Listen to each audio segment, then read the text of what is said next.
एक बार भरी मकर नहाए, सब मुनीस आश्रम न सिधाए। जाग बलिक मुनि परम विवेकी, भरद्वाज राखे पद टेकी। एक बार मकर पर्यंत स्नान करके सभी मुनि अपने अपने आश्रमों को चले गए। याज्ञवल्क्य मुनि उन सब में श्रेष्ठ थे, परम विवेकी थे। उनका पैर पकड़कर भरद्वाज मुनि ने रोक लिया। यह कब की बात है, किस युग की, कितने वर्ष पहले की बात है, यह निश्चित नहीं है। इसलिए कह रहे हैं एक बार भरी मकर नहाए। एक बार की बात है, ऐसा कह रहे हैं। कब की बात है यह निर्धारित नहीं है, किंतु फाल्गुन मास की बात है, यह निर्धारित है। क्योंकि ऊपर कहाए हैं, यही प्रकार भरी माघ नहाही, पुनि सब निज निज आश्रम जाही। प्रति संबत अति होई आनंदा, मकर मज्ज गव नहीं मुनि वृंदा। 2 बार का कल्पवास बता चुके हैं पिछले एपिसोड में, कि पूरे माघ मास का और एक पूरे मकर पर्यंत, जब तक मकर राशि में सूर्य है तब तक। तो मकर वाला जो समय होता है, मकर की अवधि, वह माघ से अधिक होती है। तो ये जब की घटना है, ये मकर के उपरांत की बात है। मकर स्नान करके सभी ऋषि मुनि अपने अपने आश्रमों को चले गए। याज्ञवल्क्य जी को भरद्वाज मुनि ने रोक लिया। तो इससे स्पष्ट होता है कि माघ भी बीत गया और मकर भी बीत गया था। फाल्गुन का महीना रहा होगा। सभी मुनियों में श्रेष्ठ थे याज्ञवल्क्य ऋषि। शुक्ल यजुर्वेद के दृष्टा हैं, मुख्य दृष्टा हैं। याज्ञवल्क्य उपनिषद के, ये बृहदारण्यक उपनिषद के मुख्य वक्ता हैं। याज्ञवल्क्य स्मृति प्रसिद्ध है। तो इनको चरण पकड़कर भरद्वाज मुनि ने रोक लिया। चरण पखारे, जो भी सर्वश्रेष्ठ सर्वोच्च आसन उपलब्ध था, उस पुण्य आसन पर विराजमान कराए। विनय वंदना करने के उपरांत बोले कि भगवान, मेरे मन में एक संशय है। नाथ एक संशय बड़ मोरे, करगत वेद तो सब तोरे। कहत समोहि लागति भय लाजा, जो न कहूँ बड़ हो यकाजा। कहते हैं कि मन में एक संशय है। संशय किसे कहते हैं? कि उभय कोटि अवलंबी ज्ञान को संशय कहते हैं। संशय अर्थात थोड़ा जानते हैं, पूरी तरह से नहीं जानते हैं, दो तरफा ज्ञान है। यह सत्य है या वह सत्य है, ऐसा ज्ञान है। संशय की परिभाषा भी 3-4 दिन पहले बता चुके हैं वेदांत के प्रवचन में। प्रमाणगत संशय, प्रमेयगत संशय, जीव और ब्रह्म का अभेद शास्त्रों में प्रतिपादित है अथवा भेद प्रतिपादित है, यह संशय है। जीव और ब्रह्म में वास्तव में भेद है या अभेद है, यह संशय है। सबसे बड़ा संशय है आज के समय का कि ईश्वर है या नहीं है। आज के समय का तो सबसे बड़ा संशय यही है।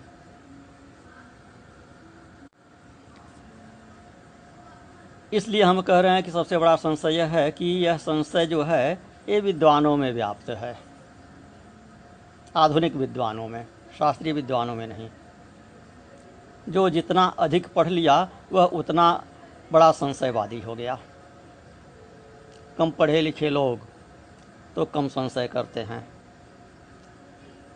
मूर्ख लोग और कम संशय करते हैं, वो इस पार या उस पार रहते हैं। और जो जितना पढ़ता गया वह उतना अधिक संशय करता गया।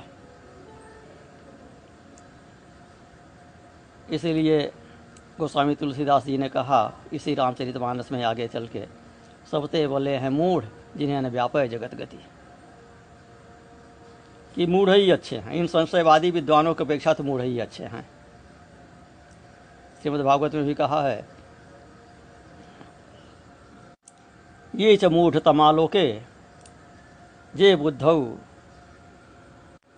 परमं गताः तावुभौ सुखमेधेते क्लिश्यन्ते इतरो जनाः। कि जो मूढ़ हैं संसार में और जिन्हें बोध प्राप्त हो गया है,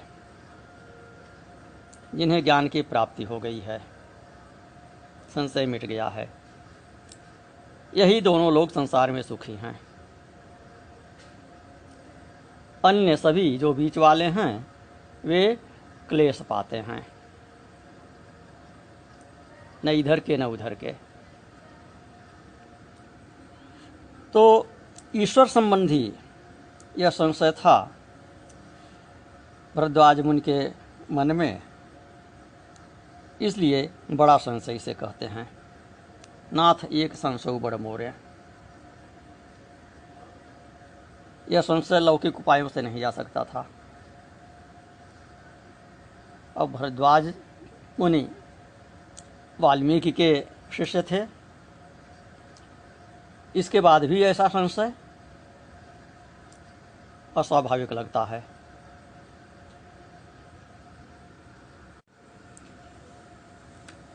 किंतु रहस्य यह है कि भरद्वाज ऋषि स्वतः रामायण कथा का विस्तार करना चाहते थे। वाल्मीकि के शिष्य थे, कथा तो उनको ज्ञात थी, लेकिन जो वाल्मीकि की रचना है वह इतिहास प्रधान है, घटना प्रधान है।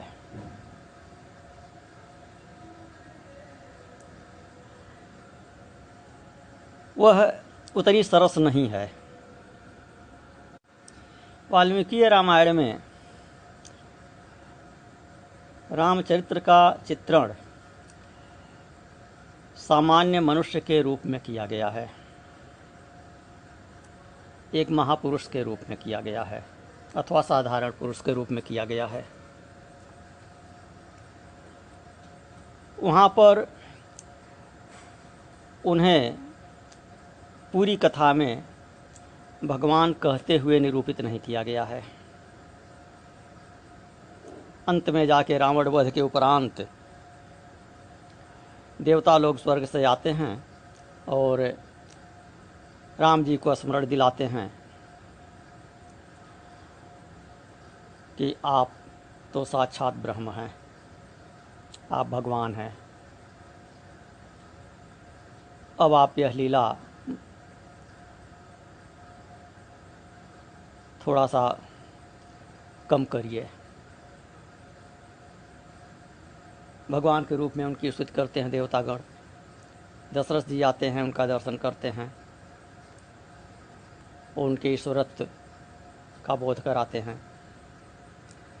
उससे पहले केवल घटनाओं का चित्रण है, ऐश्वर्य का चित्रण नहीं है राम जी के। भरद्वाज जी चाहते थे कि घटना, ये कथा राम की सरस हो, मधुर हो, सभी तथ्यों का वर्णन तो हो ही, लेकिन उनके ऐश्वर्य का भी बोध आरंभ से होता रहे। क्योंकि अब की जनता में इतना अधिक धैर्य नहीं है कि पूरी कथा पढ़ ले, उसके उपरांत उसे पता चले भगवान के ऐश्वर्य का, राम जी के ऐश्वर्य का। तो यह कार्य गोस्वामी तुलसीदास जी ने किया है। कि आरंभ से ही राम जी को ईश्वर के रूप में निरूपित करते हुए चलते हैं और बीच बीच में स्मरण दिलाते जाते हैं कि ये तो साक्षात हरि हैं, नारायण हैं, भगवान हैं, परब्रह्म परमेश्वर हैं, ये मनुष्य की लीला कर रहे हैं। तो भरद्वाज ऋषि कहते हैं कि नाथ एक संसव मन मोरे, करतल वेद तत्व सब तोरे। कि मेरे मन में एक संशय है, इसका निरूपण आप ही, इसका निवारण आप ही कर सकते हैं, क्योंकि आप वेदों के तत्व को जानते हैं। हस्तामलकवत आपके समक्ष वेद उपनिषद के रहस्य उपस्थित हैं और उन वेद रहस्य उपनिषदों के रहस्य के द्वारा ही, उनके माध्यम से ही राम जी के चरित्र को ठीक ठीक जाना जा सकता है। लौकिक तर्कों से, लौकिक उपायों से राम जी को नहीं समझा जा सकता है। तो इसलिए राम जी का रहस्य वास्तव में आप ही बता सकते हैं, क्योंकि आप सभी वेदों के, सभी उपनिषदों के ज्ञाता हैं, सबके रहस्य को जानते हैं। जो कुछ भी अज्ञात है, लौकिक साधनों से जिसको नहीं जाना जा सकता है, उस चीज़ को वेद इत्यादि शास्त्रों के माध्यम से जाना जा सकता है। वेद का वेदत्व ही यही है कि वह अज्ञातार्थ का ज्ञापक है। जिन चीज़ों को लौकिक साधनों से जाना जा सकता है, उनको वेद नहीं बताते हैं, उनको तो आप ऐसे ही जान सकते हैं। वेद उनको बताते हैं जिनको आप लौकिक उपायों से नहीं जान सकते हैं। तो राम जी को लौकिक उपायों से नहीं जाना जा सकता है। फिर कहते हैं, कहत सुमहि लागति भय लाजा, जो न कहो बड़ होई अकाजा।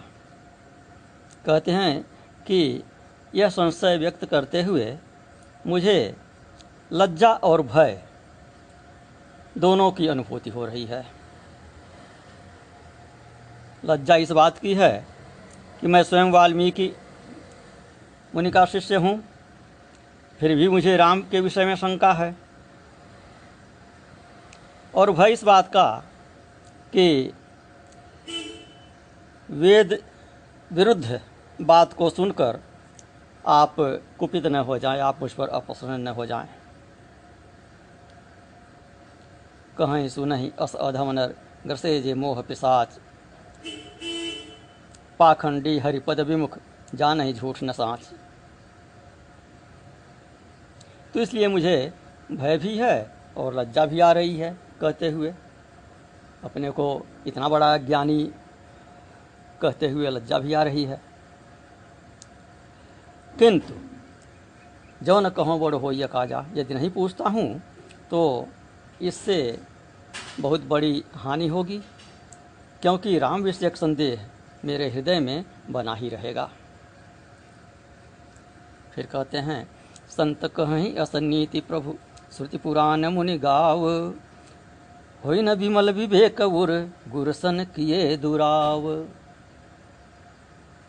होई न विमल विवेक उर, गुरसन किए दुराव। गुरु से कोई बात छिपाने से ज्ञान नहीं होता, विवेक की उत्पत्ति नहीं होती हृदय में। इसलिए गुरु से कुछ भी छिपाना नहीं चाहिए। ऐसा ही सभी संतों की नीति है और ऐसी ही नीति वेदों की, पुराणों की है। मुनि समाज 1 महीने तक यहाँ पर था, नित्य ब्रह्म निरूपण होता था, धर्म चर्चा होती थी, तत्व विवेचन होता था, भगवान की भक्ति का निरूपण होता था। किंतु वहाँ पर मैं इस शंका को प्रकट नहीं कर सका। क्यों? लज्जा के कारण। मुझे लोग कहेंगे कि वाल्मीकि ऋषि का शिष्य होने के बाद भी ऐसा प्रश्न करते हैं ये। किंतु आप उन मुनियों में सर्वश्रेष्ठ हैं। आप मेरे लिए गुरु तुल्य हैं। आपसे मैं छिपाव नहीं कर सकता, इसलिए आपसे मैं पूछ रहा हूँ। तो ऐसा सोचकर अपने मोह को, संदेह को मैं प्रकट कर रहा हूँ। इस संदेह का आप हरण कीजिए, आप मेरे ऊपर कृपा कीजिए। अस विचारि प्रगटो निज मोहु, हरहु नाथ करि जन पर छोहु। राम नाम कर अमित प्रभावा, संत पुराण उपनिषद गावा। और संशय क्या है, अब उसकी भूमिका बनाते हैं कि राम नाम का असीमित प्रभाव है। संत लोग भी ऐसा कहते हैं, पुराण भी ऐसा कहते हैं, और वेदों के शीर्ष भाग उपनिषद भी ऐसा कहते हैं, अर्थात वेद भी ऐसा कहते हैं।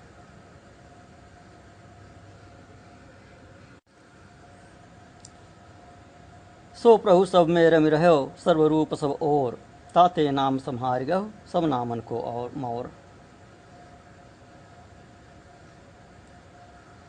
नाम नो से जावती शक्ति, पाप निर्दहड़े हरे, तावत कर्तुं न शक्नोति पातकं पातकी जनः।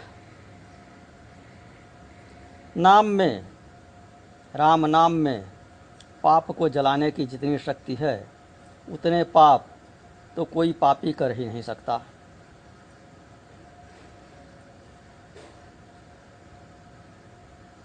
वह राम संसार रूपी वट के वृक्ष हैं। यथा ही वटबीजस्थ प्राकृतो ही महान्द्रुम, तथा ही राम बीजस्थम जगते तच्चराचरम।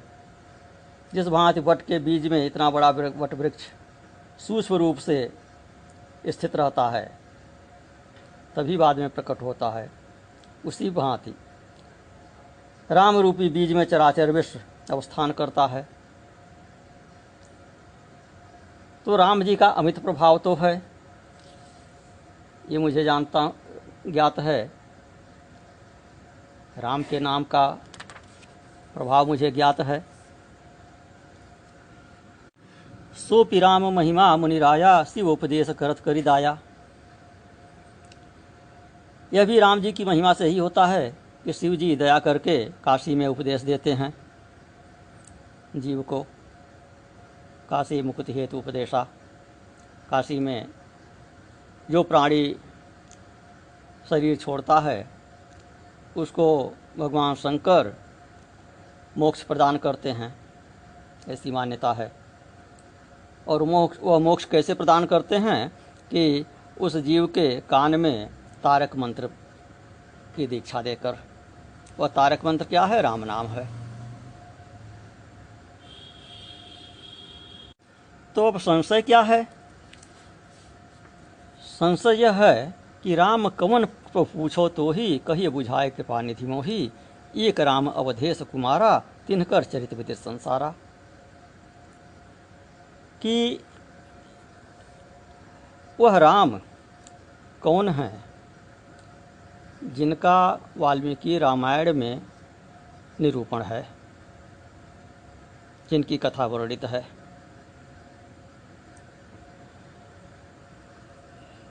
आप कृपा करके मुझे समझा कर कहिए। स्थूल रूप से तो जानते हैं, इसलिए कह रहे हैं कि कहिए बुझाई कृपा निधि मोही। मुझे ठीक से समझा कर कहिए कि जिसके नाम का महात्म्य ऐसा है, वे राम कौन हैं। यह बात मैं दूसरे से नहीं पूछ सकता था, इसलिए आपसे पूछता हूँ। एक राम अवधेश कुमारा, तिनकर चरित विदित संसारा। नारी बिरह दुख लहु अपारा, भयउ रोष रनमा रावण मारा। कि एक राम तो अवध नरेश दशरथ के पुत्र के रूप में विख्यात हैं, जिनका चरित्र प्रसिद्ध है, जिन्होंने स्त्री के विरह में अत्यंत कष्ट सहे और जिनको क्रोध भी हुआ उसी कारण से, और युद्ध में रावण का वध किए, सभी राक्षसों का वध किए। तो यदि यह कहें कि वाल्मीकि जी के शिष्य होकर भी भरद्वाज राम को नहीं जानते, वाल्मीकि ने जिन राम के चरित्र के निरूपण के लिए रामायण की रचना की उनको नहीं जानते, संपूर्ण संसार उनके चरित्र को जानता है किंतु भरद्वाज नहीं जानते, ऐसा कैसे हो सकता है? तो इस पर कहते हैं कि उन राम को तो मैं जानता हूँ, संसार जानता है, किंतु उनका चरित्र ऐसा नहीं है जिससे नाम का जितना महात्म्य हमने सुना है उसका निष्कर्ष निकाला जा सके।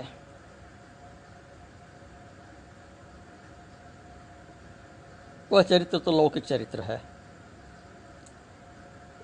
स्त्री का विरह अन्य भी किन्हीं किन्हीं को होता है, कौन सी बड़ी बात है। वह लता से पेड़ों से तो नहीं पूछता फिरता है, हे खग मृग हे मधुकर सेनी तुम देखी सीता मृग नयनी। ऐसा तो कहीं कदाचित कोई पागल ही कर सकता है। इससे तो ये स्त्रीण मालूम पड़ते हैं, कामासक्त मालूम पड़ते हैं। स्त्री दुख इतना था कि इसका पारावार नहीं। वे क्रोधी भी थे, ऐसे क्रोधी कि रावण जैसे वे यज्ञ को मार डाले। रहा न कुल को रोवनिहारा, पूरे ब्राह्मण कुल के संहार पर ध्यान न दिया। तो ऐसे कामी क्रोधी के नाम का ऐसा महात्म्य कैसे हो सकता है जैसा कि राम नाम के महात्म्य के बारे में सुना जाता है। इसीलिए मेरे मन में संशय है कि वह राम वही राम हैं जिनके नाम का इतना महत्व है कि उनके नाम का उच्चारण करके शिव जी काशी में सभी जीवों को मोक्ष प्रदान कर देते हैं। जो नाम ब्रह्म के रूप में निरूपित है, क्या यह भी वही राम थे? यह संशय है। तो सोई प्रभु सोई राम की अपर को जाहि जपत त्रिपुरारि, सत्य धाम सर्वज्ञ तुम कहो विवेक विचार। कि वही राम है या कोई दूसरे हैं जिनको त्रिपुरारि जपते हैं? क्या ये वही राम हैं? त्रिपुरारि, शंकर जी को त्रिपुरारि क्यों कहा यहाँ पर? त्रिपुरारि का अर्थ है त्रिपुर के शत्रु, त्रिपुर का वध करने वाले। त्रिपुर राक्षसों की कथा प्रसिद्ध है और उसका वेदांती अर्थ यह है कि यह स्थूल शरीर, सूक्ष्म शरीर और कारण शरीर, इन्हीं को तीन पुर कहा गया है, यही त्रिपुर हैं। तो इस स्थूल शरीर, कारण, सूक्ष्म शरीर और कारण शरीर, इन तीनों का नाश करके इन तीनों से मुक्ति प्रदान करने वाले, जीव को मोक्ष प्रदान करने वाले, ज्ञान के प्रदाता जो हैं उन्हें त्रिपुरारि कहा जाता है। तो ऐसे त्रिपुरारि शिव जी जिनके नाम का जप करते हैं, ये वही राम है जिनका वाल्मीकि जी ने वर्णन किया है रामायण में, या कोई दूसरे हैं? आप सत्य के आश्रय हैं, आपका कहा हुआ मिथ्या नहीं हो सकता। सत्य धाम सर्वज्ञ तुम, आप सर्वज्ञ हैं, सभी वेदों के तत्व को जानते हैं, सभी घटनाओं को जानते हैं, भूत भविष्य वर्तमान त्रिकालज्ञ हैं आप। इसलिए आप मुझे समझा कर कहिए। जैसे मिटे मोह भ्रम भारी, कहो सो कथा नाथ विस्तारी। तो जैसे मेरे मन का भ्रम दूर हो, उस प्रकार से आप श्री राम जी की कथा को विस्तार से मुझे समझाइए। 1 महीने तक रात दिन मेरे यहाँ ब्रह्म निरूपण हुआ, धर्म विधि की चर्चा हुई, तत्व विभाग का वर्णन हुआ, ज्ञान विराग युक्त भक्ति का निरूपण बड़े बड़े महात्माओं ने किया, राम चर्चा भी हुई, लेकिन मेरा भ्रम नहीं गया।